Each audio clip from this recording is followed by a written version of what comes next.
Good morning and welcome to Shattering Myths, a program devoted to the fastest growing and largest segment of society. To those of you who have come to realize that all of the world's religious, political, military, economic, even academic and media institutions have become counterproductive, that they cannot be fixed. Our phone number, if you would like to join us during this discussion, is toll-free. It's 877-300-7645. I want to actually begin with a story in the news, even though we have Kirk with us this morning. It reads as follows. The Islamic State fighters have looted and bulldozed the ancient Assyrian city of Nimrod, the Iraqi government said in their latest assault on some of the world's greatest archaeological and cultural treasures. Why do you suspect that I shared that story? Do you think it's to point out that the Islamic State is destructive of history? Or perhaps there's another reason? Well, that's the obvious one, would be to wipe out the thing. I'm not sure where you And by the way, Muslims have to do that because the history that is depicted in the Quran is all wrong. There is no history in the Quran that is accurate. Muhammad was questioned by rabbis when he arrived in Yathrib about his credentials, claiming to be the messenger of God. And so he was asked three questions that if he was even informed, he would have known the answer to. And talk about just stupid. He has Alexander the Great being a Muslim prophet.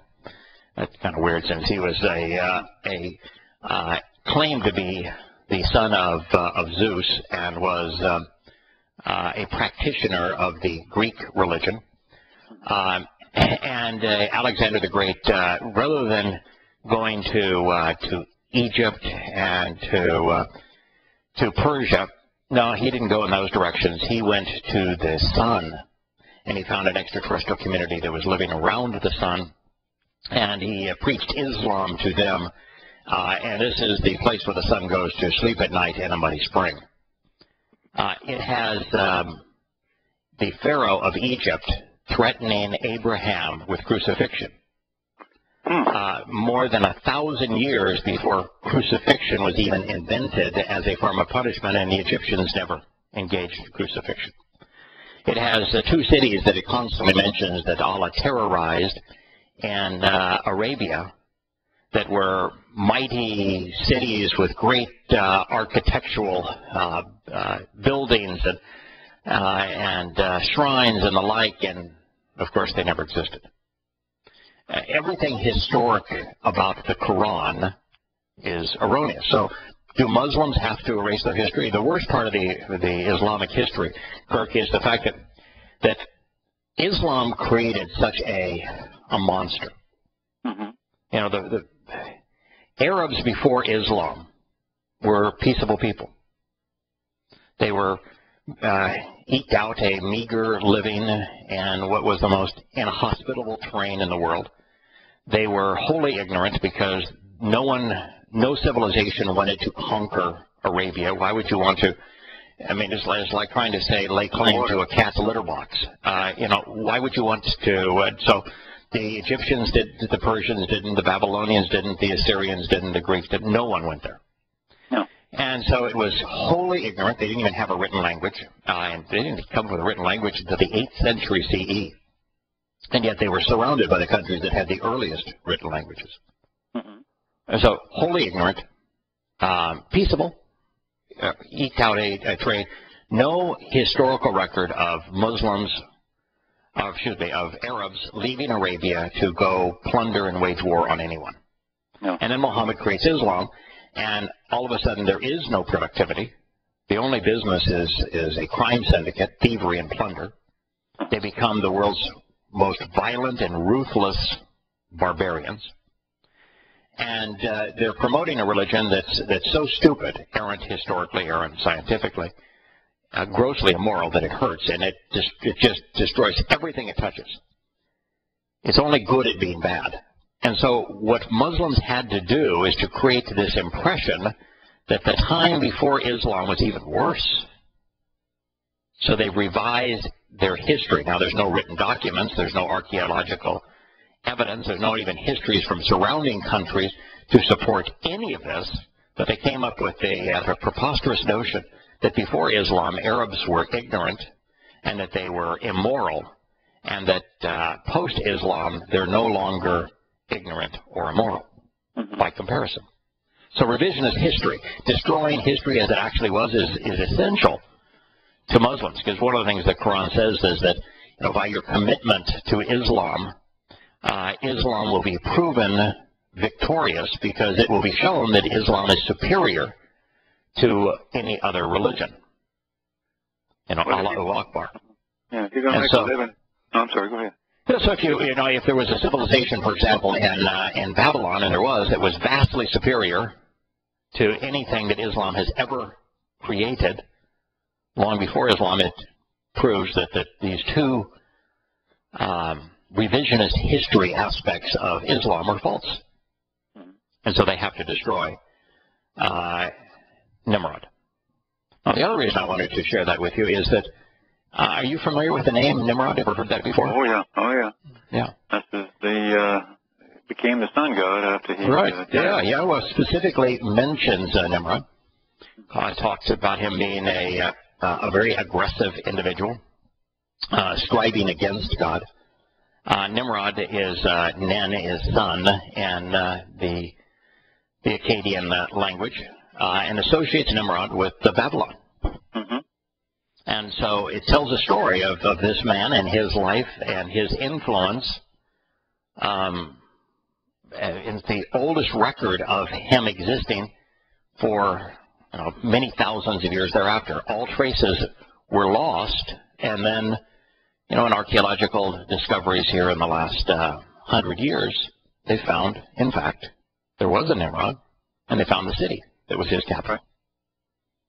Every notion that is presented in the Torah, prophets, and Psalms is accurate historically, both past history and future history. There is a God who can be trusted, and there is a wannabe God who cannot. I think that's fairly significant.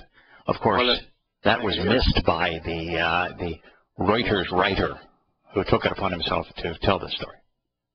Well, if you're going to make a living out of lying, you better kill all the truth. I mean, shut down the library, shut down everything. Yep. That's the way you do it. Yep. Hitler had to destroy his hometown, Of course, they'd find out his grandparents might be Jewish. The Christians, the Byzantines, are blamed for burning down the library, for example, of Alexandria, which was the greatest library in the ancient world. And not so. The destruction of that library was by Muslims. Boko Haram actually means education is harmful. I didn't know. So in an Islamic country, under Sharia law, women cannot be educated at all, and men can only be educated in two subjects. Sharia law. Oh. What do you think the two subjects are that a man can be educated in? The Quran and Sharia law. Well, the Quran, Sharia law, Hadith, all the same. Jihad. Jihad, of course. Yeah. How to kill people. How to kill people. Yeah, that's the only other thing they can be educated on. It is just astonishing that people stay so naive, so unaware of all of this. And it particularly is as important as it all is. All right, we were going to return to Devarim, not Devarim, Bamidbar. Devarim means words, and Bamidbar is in the wilderness. There is a similarity between those two names, and that the Hebrew word for wilderness, midbar, is a derivative of davar, which is the Hebrew word for word. And all the men adds before midbar it adds without. So the translation of Midbar in Hebrew is desolate place, lifeless place. That's why it's called the wilderness or the desert. Lifeless place, desolate or lifeless place. And the actual name is a derivative of a compound, men without, and midbar and dabar, word. So you're lifeless without the word. Always interesting to study the formation of Hebrew words.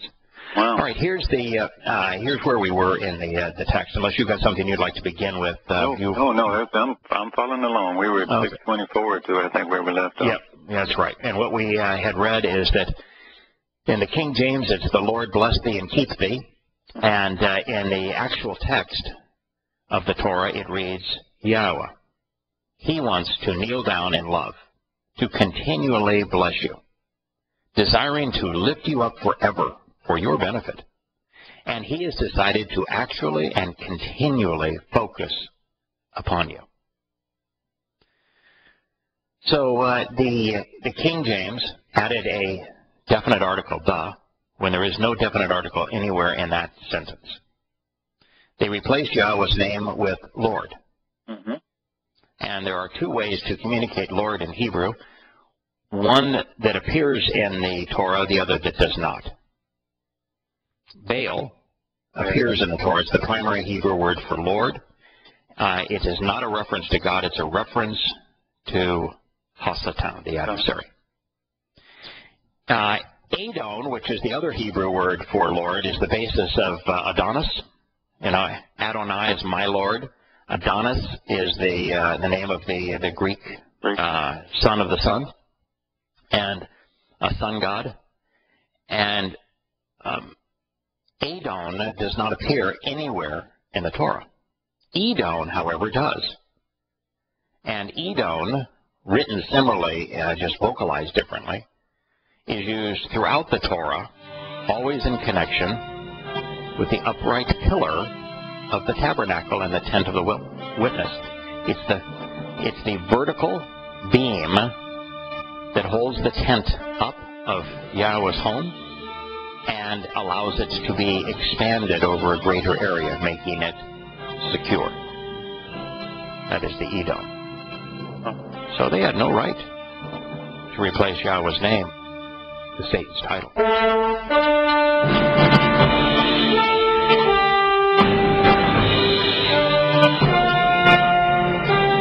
Returning now to Shattering Myths and Numbers 6:24, where the King James says, "The Lord bless thee and keep thee."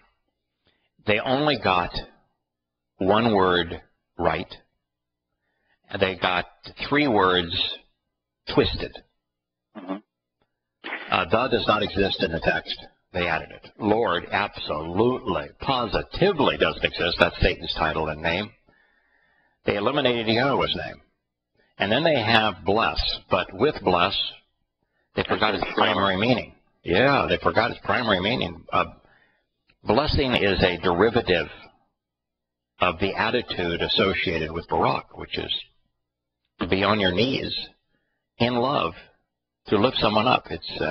Barak is always the depiction of a father lifting up a son or a daughter, setting them on their feet.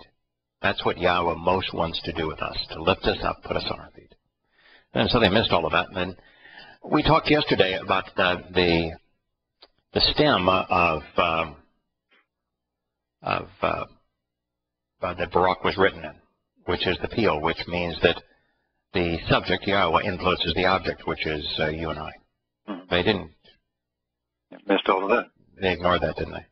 They missed the fact that it was written in the imperfect, which means it's ongoing. They missed that too, didn't they? Mm-hmm. And they missed the fact that it was written in the jussive, which is third person volition. And so this is Yahweh's will. Sorry. They missed that too, didn't they? Uh-huh. So they got the conjunction right. And bless yeah, the Lord. they did. They got the conjunction right. Does shamar mean keep? No, sir. Particularly as it's presented here. Keep means here would be to keep you contained, to keep you, from doing something. It's like when I was a kid, I kept an Keep you out of trouble. Yeah, keep you out of trouble. That's restraining. Right. If you were a kept woman, that's not a good thing. Not a good. Right. To keep if for example, you take me out to lunch and I keep my wallet in my back pocket, I'm restricting myself from contributing. Probably not to take you out to lunch, huh? Yeah, that's right. Yeah, I don't want to be. I don't want to be kept. I don't want to be a kept individual. I've had friends who were men who were kept. Who realized that there were women, who typically widows, who had lots of money and we could provide them with a really nice place to live and lots of nice toys, and they didn't have to work. Being kept just isn't my thing. I like to contribute to a relationship. If you take me out to lunch, you'll have to fight with me to keep me from paying the bill. Don't worry. Yeah, I like paying the bill. I do. If we engage in work, even when I have my landscapers here, I dig in. I don't just supervise. I'm right there, working with them. I like to contribute. I think contributing is fun. Yeah, it's fun. And so to be kept, a lord keeps watch over and control over and keeps his subjects in line. Mm-hmm. This is very much of a satanic concept here. I have a 26 Bible translation, so it has 26 of the English Bibles, and it differentiates which ones, or it prints which ones are slightly different. Right. I have 6 under this, under the King James, 624. And every one of them, there's one, of course, that does use Yahweh, but then he says, bless thee, and then he continues on and keep thee, so he blew everything else. And even though and it probably doesn't have Yahweh, it just has Yahweh. No, it's Yahweh, yes, Right. all the one.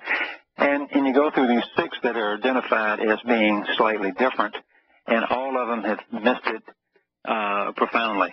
I mean, this is so deep, and this is so shallow. Right. The true translation. So, I don't know where you could send somebody to find it. Right. Without the concept of blessing words. in the peel stem inducive mood, imperfect conjugation, of barak, of this attitude of God, because he's the subject here, Yahweh, getting down on his knees, deciding to do so, wanting to do so, to get down on his knees, because he loves us and he wants to lift us up, and forever. For our benefit, which is what all the moods, the stem, the conjugation conveys. And that is so powerful. That just is transformative. It makes God someone you want to run up to and embrace and hug and be very comfortable with, knowing that he has our best interests. And thank you for caring. Yeah, thank you for caring. Thank you for helping.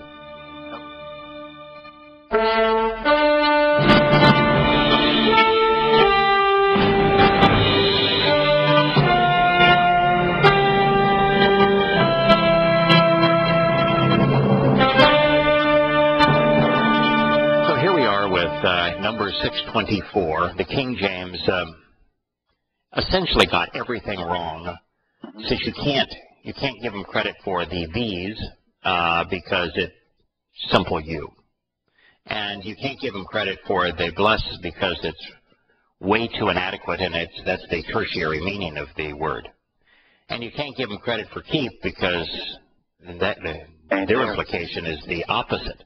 What this really says, it's reciprocal.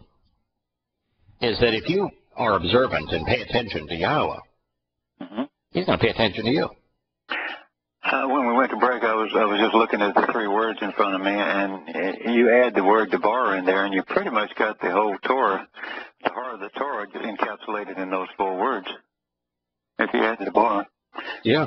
You've got Yahowah, the picture of him, and if you hear these words, the real words, instead of all the other stuff in the English translations, you hear these words, and if you're fortunate enough to put them down in pictograph in the original language, and you understand what those things mean, the wealth of images and meanings should just overwhelm you. I mean, it's just... Let's talk about them. And you can add debar, because in the introduction to this, wasn't debar... I know it was used at least twice, but I think it was used 3 times. And where, in addition to the 3 times debar was stated, which is the Hebrew word for spoke or communicate or statement, or most importantly, word as a noun. Word, yeah. And in addition to the multiple uses of debar, you also had at least 2 uses of amar, which is the Hebrew word for assert, say, promise, answer, declare. So, we had la amar, yeah, la amar. The shepherd's staff to approach the shepherd with the individual who provides protection and leadership, the cleansing and renewing, life-giving nature of water for an observant individual, for amar, la amar, and debars. And I think the rest of it. Well, what struck me is you don't have to, and for the people who are just beginning this journey, you don't have to learn the entire lexicon or the entire dictionary over there of words. I mean, just start with some of the real, the most meaningful, obviously, is name and what he's doing and what he wants us to do, and which is Shema Torah. Reinforcement's always a good thing. So let's start with debar, since it was used multiple times to introduce this. Debar tells us what? We had a D, which is an open door. We had that was a delete. Right. We had I'm trying to fumble it around here, trying to find my B is the B is the family home. Right. You had the Rosh, which is the head of a person, the one that engages with their senses. They think, they consider, they look, hear. Exactly. Rosh means head in Hebrew. It means first and foremost. And Beth, the second letter, means family and home in Hebrew, and it's depicted as a family home. The Rosh is depicted as a head. It means head, first, top, best. And then the debar is depicted as, the deleth is depicted as the doorway to a home, and it means door. Right. So, I mean, no surprise here. So, when we're dealing with the word of Yahowah, we know he's speaking about the doorway to his home for individuals who prioritize being observant, closely examining and carefully considering. That's what the word is all about. That's a pretty good definition. How about Yahowah? So what does it tell us? It's a wonderful summary of the Torah right there in Devar. Well, it is, and then of course with Yahowah, the most meaningful name his renown. He starts out with a depiction of what he is most like. He's reaching down with his arm, a yod, with an open hand, reaching down to lift us up. Right. You have the He, the following letter is the He, which is an H sound, and it's a person standing up, reaching up, beholding this great thing. Can I correct you on just one thing? Certainly. The He really isn't the H sound. It's a vowel. It's the Ah sound. Okay. The E, or E. That's right. To shape the sound of the Ah, in English, we would add the H at the end of an A to get that, because there's a lot of different vocalizations of the letter A, long and short, and variations of it. The H at the end. In fact, I was looking at a word written in Spanish, and although it did not have the H at the end of the Spanish word, to depict how to say the word in English, they put an H at the end of the A just to get the ah sound. But the He is a verb, and it's A-H or E-H. Yeah, it's the A-H sound, which is a verb. All a verb means is an open mouth sound. Not a vowel. A vowel is an open mouth sound. A consonant is a closed mouth sound. There's no great mystery to any of this. But the all 4 letters in Yahweh's name, 2 of which are repeated, all are vowels. It's Yahowah. Mm-hmm. The mouth is open because he's talking to us. Yeah. I'm just used to calling the letter hey, and I got carried away there. So, Yeah, and if you read, by the way, if you read a scholarly Hebrew tome, they will tell you that there are no vowels in Hebrew. Oh, yeah. That there are 2 silent letters, and that all the other letters are consonants. And because they're consonants, no one knows how to pronounce them. Yeah. Now, the problem with that is, and this is the problem with scholars, is that the most revered ancient Hebrew scholar of all time amongst the scholarly group is Josephus, who was the Jewish cleric who turned traitor when the Romans were pummeling Israel and joined sides with the Romans to spare his own life. Then he went to Rome and he wrote the Antiquities, the history of the Yahudim, the Jews. And he, in talking about Yahweh's name, says the 4 vowels. Yeah. And then if you don't want to take Josephus's name, and he's the scholar of scholars in terms of ancient Hebrew, then all you got to do is look at the Hebrew lexicon. Look at the words that are written with the yod, the hey, and the wah, and see how the yod, the hey, and the wah are pronounced. And what you find is that a yod, hey, wah, hey, it'd be pronounced Yahowah. There's no mystery to this. Yeah. Use your eyes, be observant, think about it, and you will absolutely come to the conclusion, yes, these are all vowels. This is how they're pronounced. Well, why would you need, after so many thousand years, why do you need some vowel points to tell you how to pronounce something? I mean, unless you're trying to hide something.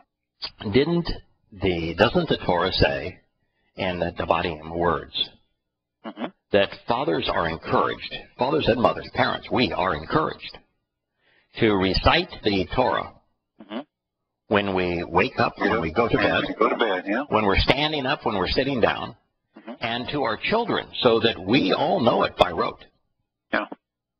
Now, how would you do that on a written scroll? Because he says the Torah is a written scroll, because he says, I want it always associated with the Ark of the Covenant and its mercy seat. It's always to be next to it, always associated with it. How would you recite this if there were no vowels?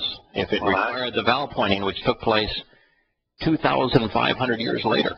And how did Yahweh tell him if he couldn't speak it? I mean, he sat right there on the mountain and told him and read it to him. When Moshe was writing down, God's initial conversation with him and said, you may tell them that my name is Yahowah. That is my only name, and the only name that I want to be used and remembered regarding me. How would he have written Yahowah down to reflect what Yahweh said? Would I put the vowel point over here, or would I put it over yonder? Over yonder, over 2,500 years yonder. I mean, that's why I know. It's why you read the scholars, and they will tell you that no one knows for certain how to pronounce the name, and so that the Jews, out of reverence for the name, don't say it. And you read that, and you'll read that in 90% of the scholastic sites. And if you're not a thinking individual, you might accept that. Yeah. Except for the fact that not pronouncing a name, not saying a name, doesn't show reverence for the name. It shows a disdain for the name. And the name is written with 4 letters that are part of the 22 letters that comprise every word in Hebrew. Every other name in Hebrew and every other word in Hebrew that contains those 4 letters is pronounceable. What do you say all the time? Can you say shalom? Yeah, can you say shalom? Doesn't that tell you how to pronounce the wah? And the most common verb in Hebrew, the single most common verb in Hebrew, is the basis of Yahweh's name. He says, my name is based on the verb haya, which means to be, to exist, to be, to exist. I was, I am, I will be. It's the single most repeated Hebrew verb. Doesn't it tell you how to pronounce these? It's hey, yod, hey. So doesn't it tell you how to pronounce the ya, hi, ya? I mean, What This part ain't of this tough is stuff. difficult? You know, No, how many people question the pronunciation of Torah? I haven't run across anybody yet. Yes. If I Does say anybody Torah, bother to everybody think how knows you it. get the O sound in Torah and how the Ah sound at the end of Torah comes from? It's the Wah and the Hey. Mm-hmm. You know, if you want to be taught and guided as to how to pronounce Yahweh's name, wouldn't you go to the Hebrew word that Yahweh says means teaching and guidance? If you're looking for directions, why not go to the word that means directions? That's what Torah means. And Torah provides the pronunciation for 3 of the 4 letters in Yahweh's name. The only one that it doesn't provide the insights for is the letter that is the one without dispute, the Yod that begins the name, because it's in every name you can imagine, including the name of the children of Israel, the Yehudim, and the name Yisrael. Yeah, well, they didn't run around saying, I'm the nameless people. Yeah. It was even in Yosha's name, of course. Uh-huh. Yeah, I am the nameless God. Yeah, we're the nameless people. And we're the nameless people. Running around this midbar.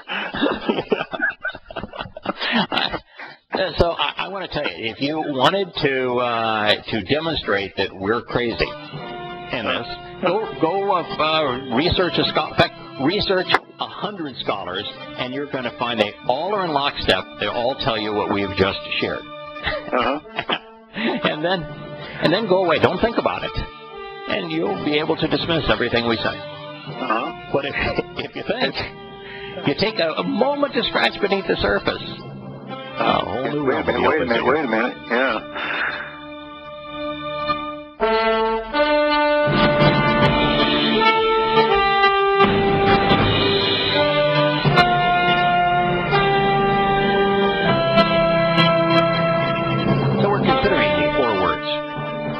Tell us everything we need to know. A wonderful summation of the Torah. And matter of fact, Kirk, I would say that there is something vastly superior to knowing, and that's understanding. And really, the only difference between knowing and understanding is the perspective from which you view that which you've come to know. Sure. And it seems to me that the letters that comprise these Hebrew words, the picture that they paint, provides a perspective that provides all of the understanding we need to know who Yahweh is, what He wants, what He's offering, how we are going to engage with Him, what all of this is about, why the universe was even created, are depicted in these letters that comprise these 3 words plus a name. No, I totally agree. First with Devar, we learned that this is the doorway into the most important home. We part of the family of God, so long as we are observant, we pay attention. Right. And then we have Yahweh's name, and we have Him depicting the role that He plays. The arm reaching down and out to us with an open hand to lift us up. And his desire to expand the family. Right. And then He's got 2 people that are, they're not down on their knees, perspective again. No, they're standing up. Standing up. Reaching up, paying attention to God. Yeah, He's got a letter that lies down, If He wanted to use it, He could have used it. Yeah, He does. In fact, He has several that lie down, and one of the most is Nun, which is an important letter. But the Nun is this is what I think is just so profound here. Again, perspective. The Nun in Hebrew, Nun in Hebrew, depending on the way you want to pronounce it. It is a picture of a sperm. It's a picture of a sperm, 2,500 years before. But anybody knew what it looked like. A sperm looked like, but it's a picture of a sperm. And it conveys a child that is being born with an inheritance. So it's the child of the covenant. And you don't see the Nun in Yahweh's name. You see 2 adults, 2 people, standing up, reaching up, looking up. Able to walk. God, able to walk. So what's the difference between the child and that sperm, all the potential of life, versus the two people in his name that are standing up, engaged, able to walk, and reaching up? Well, just that they're engaged, they're ready, and they've grown up. Mm-hmm. They've grown up, of course. Yeah, it's a huge difference. I used to view my role with God as a little child, and that's kind of the whole Christian idea. We're just little children. Oh yeah. That's not God's view. No. If you look at the size of the arm and hand that reaches down, the yod, versus the size of the two people that are standing up and reaching up to him and walking with him, the yod, the first letter in his name, is the smallest letter in Hebrew. Mm-hmm. And the two people standing up, the Hayes, are the largest letter in Hebrew. Well, he wants us. He wants us to be like him. He wants to empower us, to make us bigger. He wants a relationship with us where we're all individuals. We're all adults. There's aspects of being a kid that are fun. Sure. But you know so much more. I think life is so much better as an adult. I don't want to be Yahowah's baby forever. We think Yahowah's going to, babies are fun. But having a relationship with an adult child, a son or a daughter who is now an adult, I want to tell you, is infinitely better than having a relationship with them when they were an infant. You can talk with them. You can reason with them. You can go do things together. Yahowah depicted us in his name as adults, as grown children, able to engage with him and do things with him. I think that's a powerful perspective on what he's trying to accomplish. And, of course, the only other letter in Yahowah's name between the two people standing up, reaching up to him, who are clearly Abraham and Sarah, the mother and father of the covenant. It's the one. Is the one. It means to increase. To increase. To add to. To secure. To enlarge a home and to secure it. Isn't that what Abraham and Sarah did with the covenant? That was based on the whole Yahowah's point. blessing? To grow the family. How many hands are there in Yahowah's name? There are 5. How many terms and conditions are there to the covenant? 5. How many benefits? 5. Pretty straightforward story, isn't it?